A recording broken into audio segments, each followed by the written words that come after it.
Hello, is that better? Yeah. Hopefully you can see me at the back too. I'm a little bit too short for the big lectern, so I'm using the smaller one. And thank you so much for being here this morning. It's a privilege to be invited. And I especially look forward to us having time for more open conversation after you've all politely listened to me for about the next 45 minutes. And the title for this lecture is The Church in the Anthropocene, which situates us in a very immediate and future-oriented context, a time when humans have radically transformed the face of the earth.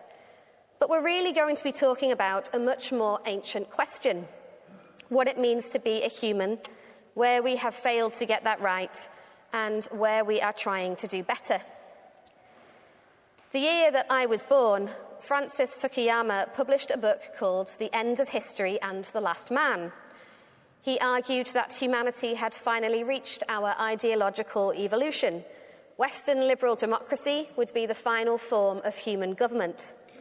While there might still be temporary setbacks, the markets and parliamentary democracy would win out. Now, Fukuyama was not alone in feeling this way. My history teachers at school also marched to the beat of liberal progress, convincing us that we lived in a world that would only improve. The more we know, the better we get. 1992 feels like quite a long time ago.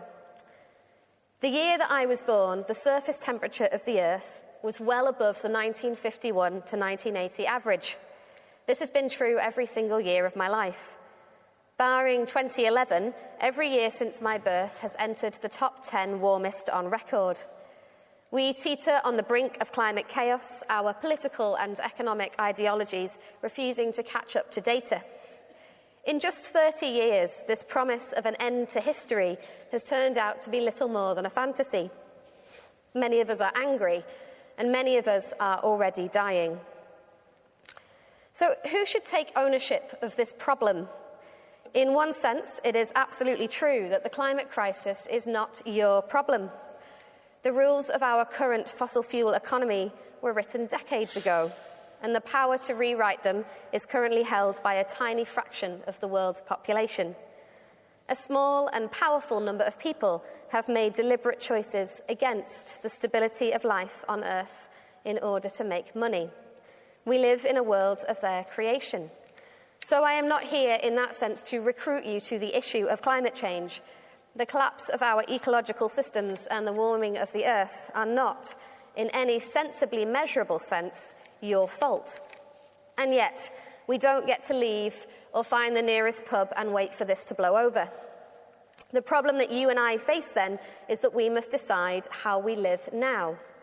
And that will require a re-examination of what it means to be human in a time that will demand both grief and courage from us. A couple of years ago, Catholic theologian Carmody Gray gave the Hook Lecture at Leeds Minster on Christian faith and climate change. And one of her observations particularly stood out to me, and it is, I think, at the heart of anticipating the futures we face. She said, if it is knowledge that we lack, then it is knowledge not about the universe, but about ourselves. In asking what our futures should or should not be, the knowledge we lack will only be found with a redirected gaze, a searching assessment applied not to satellites, but to human desires and imaginations. The irony is that as we pick up speed on our great technological project, remaking the world in our image, our knowledge of the world is increasingly knowledge about those human desires, if only we had the courage to see it. Floods, disease, fire, famine, the traditional gap between moral and natural evil has begun to collapse.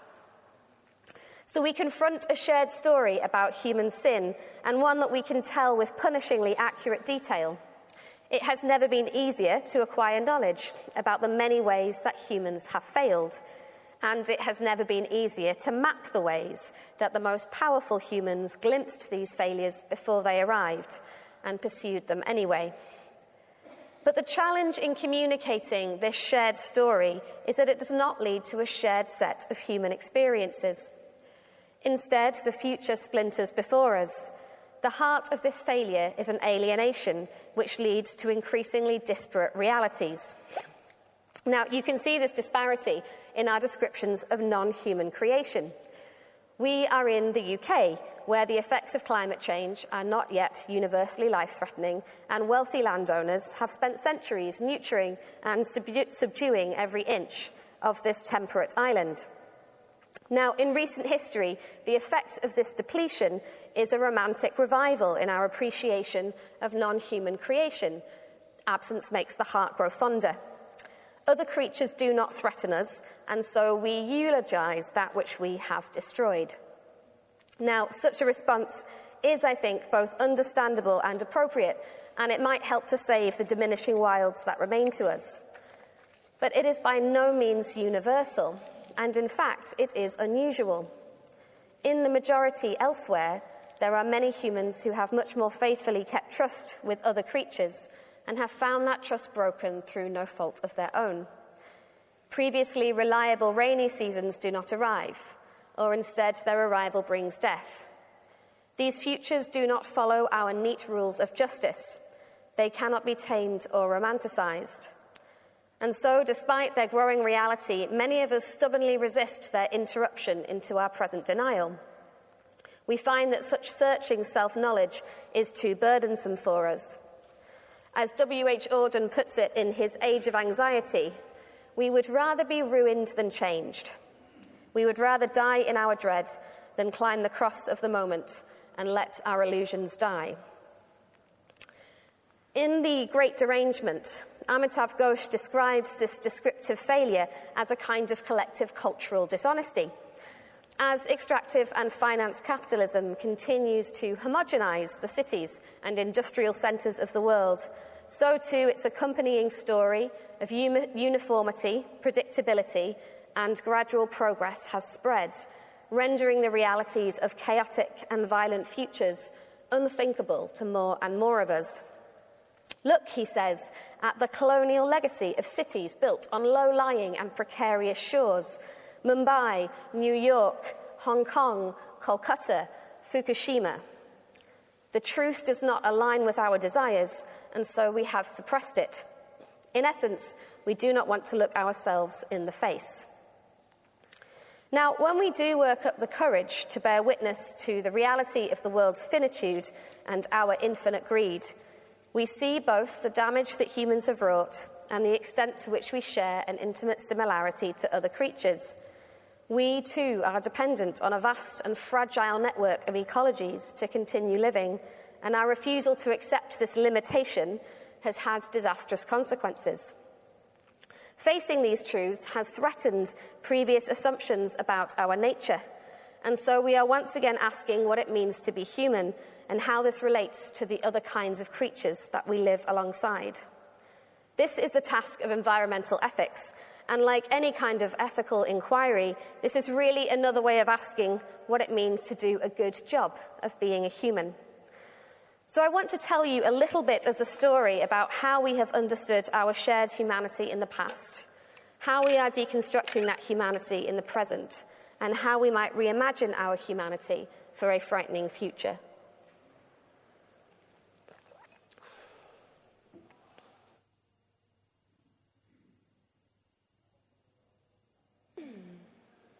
There we go. Now, a common response to these climate and ecological crises has been to reject the idea of human dominion over other creatures. In environmental ethics, this approach has morphed into a general rejection of anthropocentrism, which is a relatively recent term that has been retroactively applied to a whole range of philosophical and theological claims which have characterized mainstream belief and practice in the Christianized West.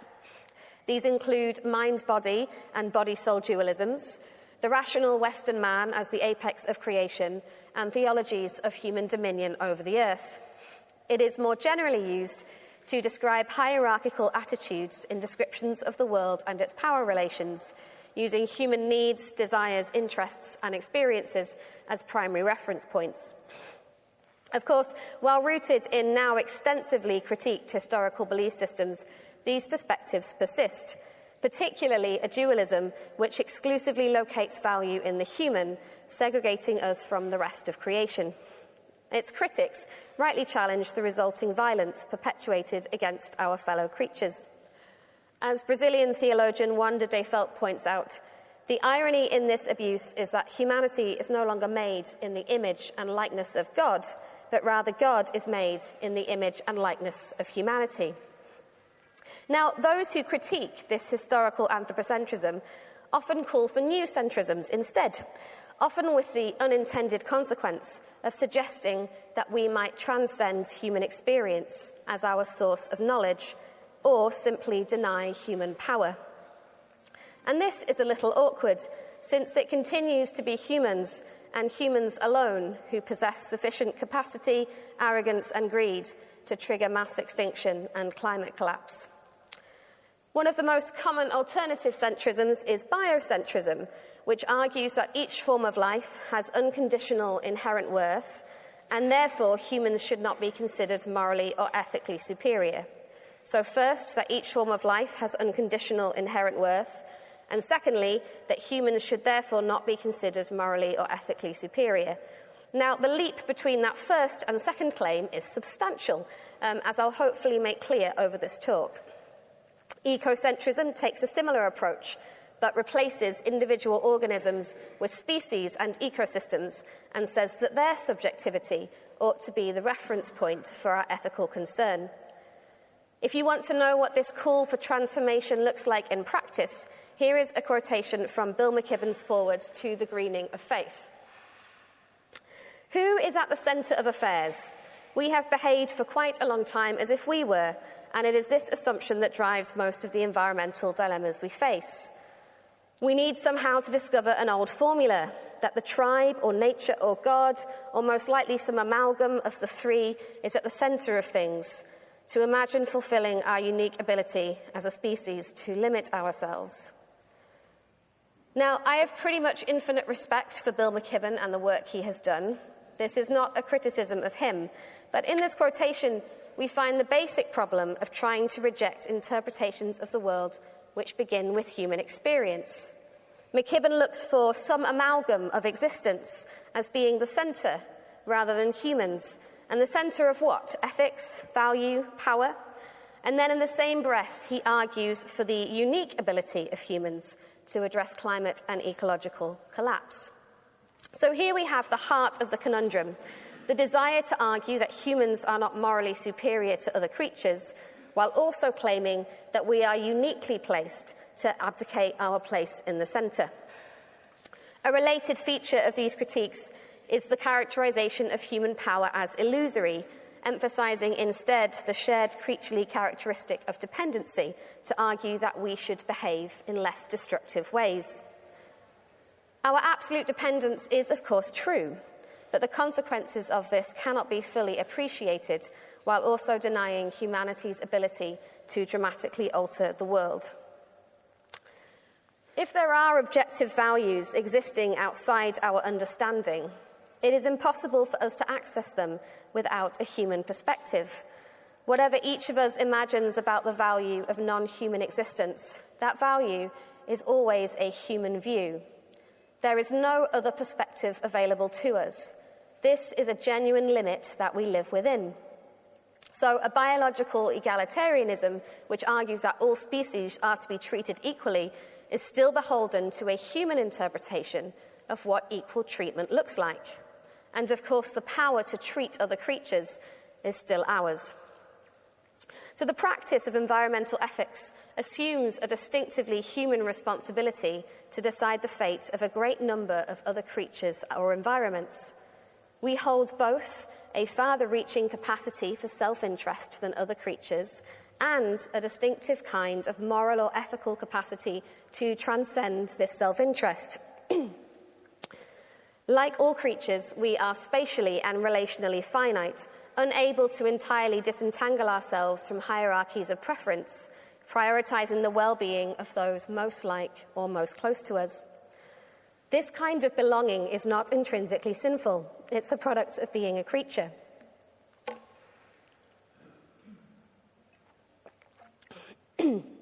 But we can also practice empathy to a greater extent and power than other creatures, a difference in our nature which grounds the basis for our ethics. To speak truthfully about human nature requires us to acknowledge the tension between belonging to other creatures and being mysteriously different from other creatures. So, to summarize this crash course in how we see the world, the environmental ethics that's now emerging from Western intellectual traditions is sitting with a knot that it cannot untangle. Historical anthropocentrisms, which exclusively locate value in a certain kind of humanity, have rationalized horrifying injustices against both humans and our fellow creatures. And yet, the apparent alternative of denying human power, deprioritizing human life, and imagining that we can truly understand what it means to be anyone or anything other than ourselves seems an impossible and largely intellectual exercise. So transforming our relation to the world begins with an examination of the call to be human, understanding the kind of creature we are, and therefore how to live alongside other creatures with natures distinct to our own. Any interpretation of the world has to emerge from reference to human needs, experiences, and relationships. We cannot simply exchange one set of lenses for another. Our interpretations may well require redemption, but if we cannot be honest about our finite mode of experience, we cannot hope for transformation.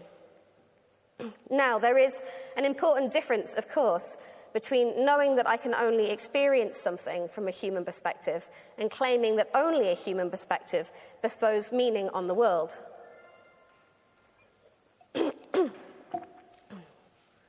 Places and relationships hold meaning for other creatures, and the destruction of their homes is meaningful outside of human experience. If you believe in a creator God, then you can confidently say that other creatures do not require a human reference point to exist in relation to their creator. Long before the existence of humans, the universe lived in creaturely relation to God. But we can still only see other creatures through our own reference. Let's think of a specific example for a moment. So an orangutan's anger, fear, and even grief at the destruction of its home in a former Indonesian forest is an expression of meaning conferred on the world, and it is an expression that is heard by God. But while the orangutan's grief is meaningful in its own right, we cannot describe it without referencing human meaning. The orangutan speaks in its own voice, but we only hear them through our own experience. This is not something that we can overcome, but this doesn't mean that it's a barrier to living well. Humans possess a particular capacity for both receiving other voices as selves, whose inner lives matter in their own right and can be imagined, and we use this form of empathic knowledge to change our behavior. Now, it is here that I believe that our encounters with loss in a time of climate change have a lot to teach us. As we reimagine our relation to the world, we can begin with our capacity for sorrow over the suffering of others. Humanity's capacity to conceive of the other as a self provides us with a particular vocation. Our response to witnessing an orangutan's grief has the potential to be transformative. That is, it can take on a particular spiritual and moral power. If it is true that a particularly human selfishness has the power to destroy the world, anything but an entirely misanthropic reading of humanity must also claim that human concern for the other contains a particularly transformative power. With our subjectivity as our reference, our sorrow can instruct us to discern and respond to the loss of other creatures. So the particularity of our human experience should not further detach us from the world, but instead reiterate our belonging. Now, if we're going to put our emphasis on human experiences and impressions, we are going to have to pay close ethical attention to the kinds of responses we have. Our feelings matter for how we act. We need to discern which of our feelings create the possibility for greater empathy and which ones are creating greater distance. And I'm not on my own in talking about the significance of sorrow and loss in a time of climate change. The last decade has seen rapidly growing reports of grief, anxiety, and traumatic stress because of increasingly extreme weather events, the loss of flora and fauna, or awareness of the existential threat posed by climate breakdown. The latest IPCC report was the first to mention the mental health and well-being impacts of climate change. And here are just some of the headlines from the last few years. Climate despair is making people give up on life. I have felt hopelessness over climate change. Here is how we move past the immense grief. Iceland holds funeral for first glacier lost to climate change. In India, suicides of nearly 60,000 farmers have been linked to climate change. How scientists are coping with ecological grief. Derby staff and students given climate change anxiety therapy. Grief, frustration, guilt. The bushfires show the far-reaching mental health impacts of climate change. Or my personal favourite from a reporter at the New York Times, apocalypse got you down, maybe this will help. Searching for a cure for my climate crisis grief. What do these experiences tell us? And can we talk about them in ways that are honest and useful, that might even transform our faith, our communities, our politics? Now, one of the problems that we face in our version of Western culture is a tendency to treat our exciting range of responses to the world, what we often call our emotions, as essentially personal, that is, that they have little to do with the experiences of others, and in some sense inevitable, that is, we don't choose or change them. This means that they are beyond moral judgment. So, as an example, here's a summary of climate grief from Climate and Mind, a project established by psychotherapist Andrew Bryant. He writes, "There is no right way to grieve. We should be wary of talking about grief in terms of rigid, universal stages or tasks. Having a fixed idea about how we should feel about particular loss can make it difficult to notice how we actually feel. No model can override your personal experience or deny other equally valid ways of conceiving of and working through loss." Now, as short-term advice for individual emotional distress, this therapeutic approach may well be compassionate and useful. But climate and ecological breakdown is not a temporary or private state from which we can recover. They are grief multipliers, which is to say that the sources and severity of this grief will grow over time, and climate change will also make other kinds of suffering more extreme. So we need to ask how to grieve well, and admit that as humans we can grieve badly, both in what we grieve and how we grieve. If our culture's climate and ecological grief is focused on mourning former lives of guilt-free wastefulness, it is misdirected. If our grief or anxiety is worked out by pushing for nationalistic control of our borders, or by hoarding wealth for an unstable future, or even in nihilistic excess, then it needs urgent redirection. Grief, like our other emotional responses to the world, is a learned behaviour. We are constantly learning what is worthy of our grief and what is not, and whose grief matters more to us.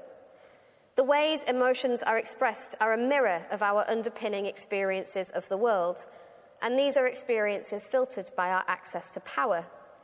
We are taught through exposure, through culture, to feel greater empathy for those with proximity to power, even while knowing that they have, in real, measurable terms, suffered less. Those places on the earth where wounds are deeper, more intransigent, more inextricably woven into history, are also those whose wounds are not grieved in public. And this grief is, for better or worse, powerful in shaping our action in the world. Let's think, as an example for a moment, about the growing threat of despair over climate breakdown, or climate doomerism, as it is now affectionately known. In communicating the threats of climate change, there is a real danger of flattening the state of the world, diagnosing even healthy creatures or recovering species with a terminal illness. Feelings of grief are a response to the real state of things and are therefore meaningful as an expression of being human.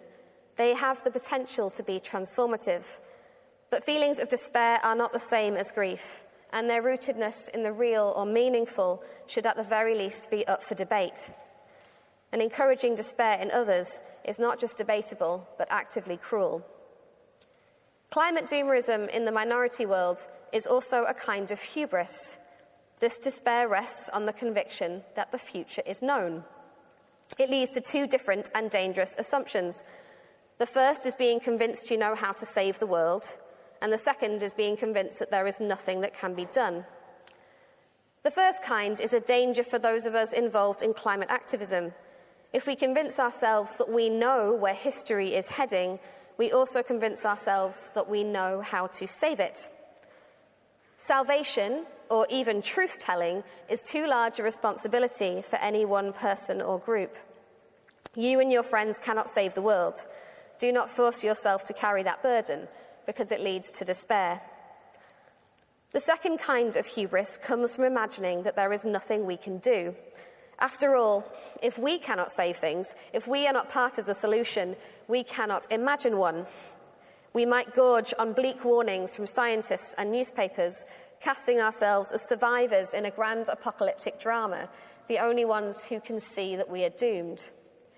The dark side of despair is the ugly hope that it might be vindicated, that others will see that we are not wrong.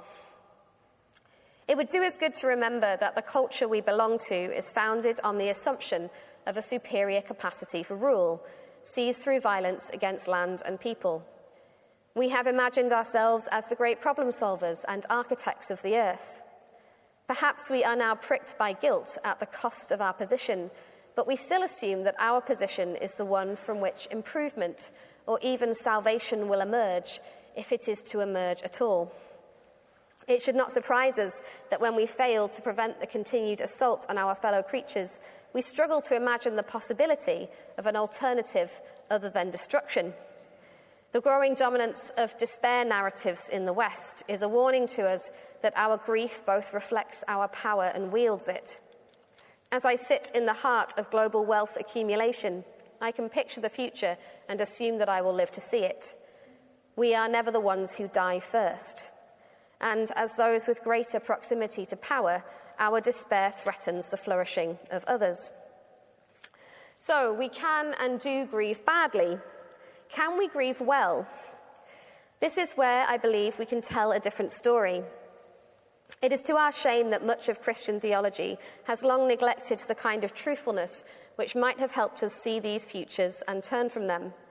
But this failure does not now relieve us of this task. We are trying to tell this shared story of endings and losses, of blame and belonging, of hope and hopelessness. And we are trying to tell it truthfully, which means we are trying to talk about the different futures we face, even while we take up the shared responsibility of knowing ourselves in the light of our Creator God and being open to the gracious transformation that He offers, even now. So I'm going to turn now to talk about how the Christian tradition understands the relationship between our emotions and our moral lives, and how that relationship can be transformed. Christianity treats our emotions as morally important. They reveal the direction of our love and can be powerfully redirected towards goodness, transforming us and those around us. Our emotions, our desires, are shaped by the world around us, and they also go on to shape the world. We can learn what to grieve, and if our grief is poorly directed or dysfunctional, we can learn again what is worthy of sorrow and what is not. In essence, your feelings are real, but not all of them are good or useful or an approximation of truth about the world. And this is essentially the argument put forward by St. Augustine in the 5th century, as he sought to contradict the Stoic position that the truly wise would not experience sorrow. Instead, as Augustine put it in The City of God, sorrow is an expression of love, and what matters is what we love. He writes, "Love, then, yearning to have what is loved, is desire, and having and enjoying it is joy. Fleeing what is opposed to it is fear, and feeling what is opposed to it when it has befallen it, it is sadness. Now these motions are evil if the love is evil, good if the love is good." Sorrow expressed over the loss of the good is a work of love that we ought to pursue. But can we learn again what is good? Can we face the truth about our warped human desires and learn new ones? Can we learn to love the world in ways that create the possibility of flourishing for other creatures? I want to focus on one practice which helps us see ourselves and the world differently, and through which we can learn to grieve well. This is the work of prayer, which is a particular vocation for humans and an activity that doesn't distance us from the world, but embeds us further in it.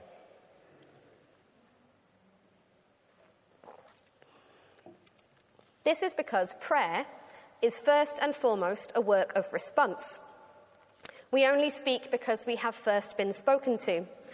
In prayer, we respond to the call of God we have heard in the world. We cannot hear the voice of God except through the world. Even when we read the Bible, we are reading the history of God's activity in the world. So prayer emerges from listening to the voice of God, but it also emerges from listening to the voice of the world. Just like us, other creatures also respond to the voice of God, and it is also to their voices that we respond when we pray. The Catholic philosopher Jean-Louis Chrétien describes our prayer for the world as like an ark of speech into which we welcome other creatures. And he sees this welcome as one we can offer because we have first heard God and the world speak to us. He writes, "The world itself is heavy with speech. It calls on speech and on our speech in response. And it calls only by responding itself already to the speech that created it. The speech we utter about the world does not come from beyond the world. It is no more a stranger to the world than we are." Prayer, then, is at its heart an activity that turns us out of ourselves, and in the work of listening, we learn which speech we have previously ignored. We learn what we ought to pray for. So prayer is a work of response, and prayer is also a work of vulnerability. We pray because we are creatures who are dependent on our Creator. Prayer is always a reminder of the ways we are limited, fragile, and wounded. We pray because we need things, and we pray to express gratitude because we have received things which we could not do ourselves. The act of prayer should therefore be a reminder of our creaturely dependence, shared with those other creatures who we have repeatedly failed to love. This vulnerability creates the possibility of tenderness in us towards those creatures who are small and forgotten. To practice this tenderness requires courage. As the numbered dead grow, they can become overwhelming to the point of meaningless. Statistical descriptions of our fellow creatures as objects and investments hardens us against their loss. We can talk about overpopulation and resource scarcity so that we can imagine human lives as competing goods and feel relieved when it is our life that is protected. We sanitize the bloody intimacy of famine and conflict with talk of politics and economics and regulations. But being willing to accept that the dying are beloved and to treat them as beloved, that is, as worthy of our prayer, even when we cannot save them, will soften us. It will make us vulnerable. Adopting an orientation of prayerful grief means choosing to invest in things that are small, that are temporary, and celebrating them in the broken, fragile beauty that they bear in the eyes of God. So prayer is a work of response, and prayer is a work of vulnerability, and prayer is also a collective work. One of the dangers of focusing on our own feelings as personal or private is that we can start to imagine that they are not open to correction or change. But prayer ought to be externalized, acknowledging that we do not speak alone. Our speech always responds to speech that has gone before. And in the church, prayer is always communal. Even if we are alone, we still pray with all of those others who pray visibly and invisibly. The communal nature of prayer means that we are confronted by the disruptive diversity of voices and experiences whose call we receive, not least amongst our fellow humans. This offers a challenge to both traditional anthropocentrism, the monolithic independent man, and many of the alternative centrisms proposed, which risk treating nature as a graspable entity that we can fully understand. Accepting the impossibility of our non-preferential thinking and encountering different experiences and desires in the prayers of others frees us from imagining that our experience is normative and carries the possibility of expanding our capacity for empathy. We can see this worked out in the practice in the Jewish and Christian traditions of lament. Lament, strictly speaking, is different from individual feelings of grief because lament is a form of prayer, and it is also a discipline which is unlimited by personal feeling. Lament is not just for those who currently feel sorrow or for the times that we feel compelled to mourn. It is also a position that humans take in relation to the world, a habit-forming activity that goes beyond our personal experience and can actually transform it, teaching us to grieve those people and places that we had previously ignored. It is in lament that we might finally start to speak honestly about the destruction before us, and so might finally be honest about human power and human fragility. So we begin with our personal experience, but our perspective can also be transformed, enlarged, made more compassionate. And finally, prayer is a work of hope. As an approach to practicing grief, prayer also avoids the temptation of despair and the nihilism that it provokes. In being directed outwards, to others, to God, it acknowledges our inability to know the future, and that claiming we do is hubris. This attitude gives space for grief over the earth to bring us to wise action. Acting wisely requires a certain kind of humility about ourselves and our knowledge. In despair, we assume that we know what will happen and that there is nothing to be done. Our expressions of sorrow need to clearly differentiate ourselves from despairing narratives. So long as we do not despair, we will always have more moments to act humbly and generously. Prayer is a reminder of the gap between what we know in the present and the possibilities before us in the future. Now, it is doubtless true that there are many places and creatures that it is already too late to save. But the world is not homogeneous. Not everything is dying and not all at once. The world is warming, yes, and every tiny fraction of a degree loads the dice towards death. That means that every tiny fraction of a degree is worth fighting over. And every choice to live well, to pursue God's holy call to abundant life, is a choice to reject the heavy weight of despair, which tells us that death has already won. Prayer comes out of the conviction that the renewal of the world is not only possible, but promised. Now, before I close, I'd like to take a moment to address the elephant in the womb. Thank you for your polite laughter. There's only a very narrow window of time that you can make that joke, so. According to a growing number of climate activists, my unborn daughter is a form of denial about reality.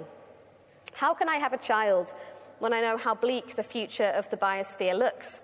Shouldn't all my energy, all my care be for those children who have no choice over having been born into this mess and who face far more severe living conditions than my own daughter ever will? Now, of course, there are some very straightforward and somewhat high-minded theological responses to that perspective. I could talk about Christian hope, about how having children demonstrates our commitment to the world we have been given, about trusting in the providence of God. But rather than probing the flawed ideological position of those climate activists who have committed not to reproduce, I'd like to invite those of us in the church to take a long, hard look at what exactly we are offering as a material sign of our trust in Christian hope, our commitment to the world God has made, or to God's providence. Why should anyone take us seriously when we talk about God's goodness and the earth's future? Here is where I find myself. My unborn child will, God willing, be baptized later this year. She will be baptized into a church which still invests significant sums of money into the very industries which imperil her generation and cause mass destruction for this present generation.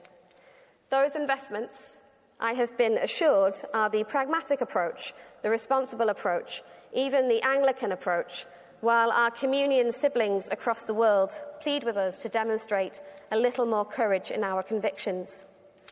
In a year where fossil fuel companies have made obscene profits off the back of devastating conflict, while many people struggle to afford heating, the church can either be for the flourishing of my unborn daughter and for the flourishing of those enduring dangerous extraction practices and extreme weather events, or it can be for continued negotiation with companies like Shell.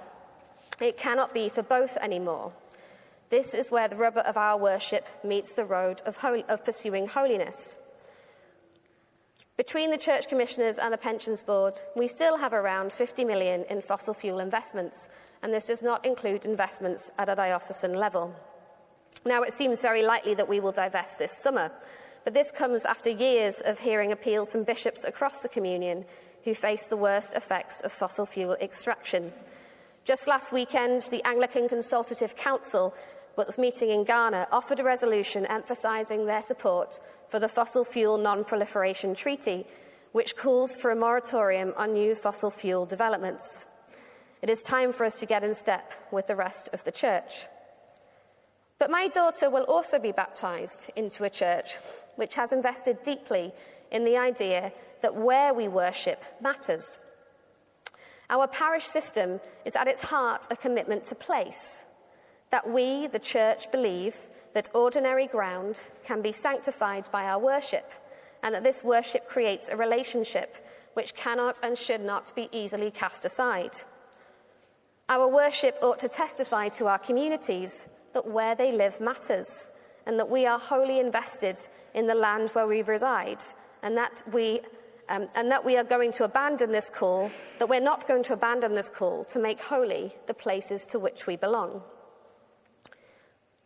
But again, this talk of holiness, of being set apart from the pattern of this world, whether that's what we do with our money, how we think about our parish, flows from our primary call, which is to worship, to offer up the world to God.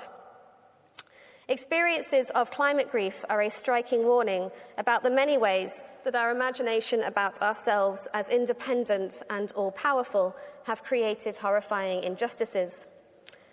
And yet the response to this grief cannot be denying our power or trying to abandon our human perspective.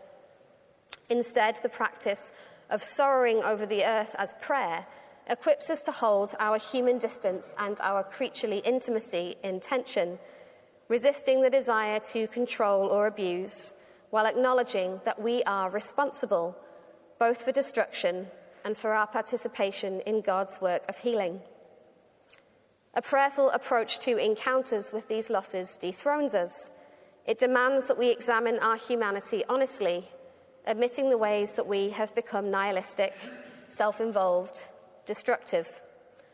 It demands a humble response, driven by love rather than belief in our own capacity.